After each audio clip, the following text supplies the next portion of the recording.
It was 4:52 a.m. when Alex heard the sirens. The same shrill whine he'd ignored in countless fire drills. But this time, it wasn't a drill. Outside his cabin window in Paradise, California, the sky, normally pale and sleepy at dawn, was pulsing with a strange, angry orange. The hills were on fire. He grabbed his phone, but there was no signal. His wife, Julia, was already packing the car with her 2 kids and the dog. "We've got 5 minutes," she said. Maybe less. The fire was moving faster than they ever thought possible. Wind gusts of 40 miles per hour turned tree branches into flaming spears. Alex ran back inside. His father's war medals, the wedding album, the letters from his mother, his guitar. What do you take when your whole life is burning? The brain freezes. The heart races. But somewhere deep down, in a quiet pocket of his mind, a strange calm rose up.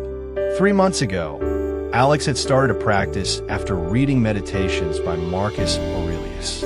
Every morning, for just 60 seconds, he imagined losing something he loved. The house, his job, his health, even his family. Not to be morbid, but to train, to learn to live not in fear, but in readiness.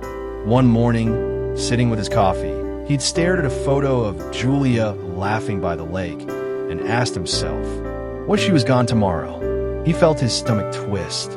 But the next day, when she came home late from work, instead of greeting her with stress, he hugged her like it might be the last time.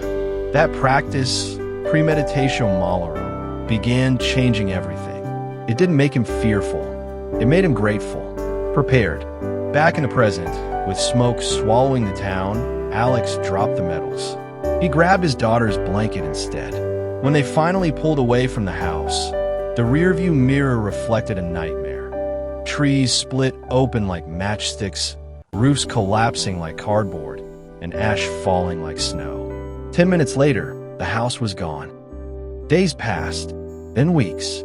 They slept in borrowed beds, wore donated clothes, and stood in FEMA lines.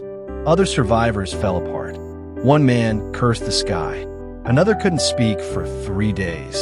But Alex, though grieving, was unshaken. Not because he didn't feel the pain, but because he had rehearsed it. Not in detail, not in delusion, but enough to know, I can survive this. I imagine the worst, and I'm still here. People asked how he stayed calm. "You were so composed," one reporter said. He smiled, holding his daughter in his lap. "I've lost everything before," he said quietly, "just never in real life." And that was the secret. Imagining the worst doesn't make you negative. It makes you ready. You don't pray for disaster. But if it comes, you face it like a Stoic. Not with panic, but with presence. Every day, take 1 minute. Imagine your home gone, your plans wrecked, your titles stripped away. Then breathe and ask what matters now.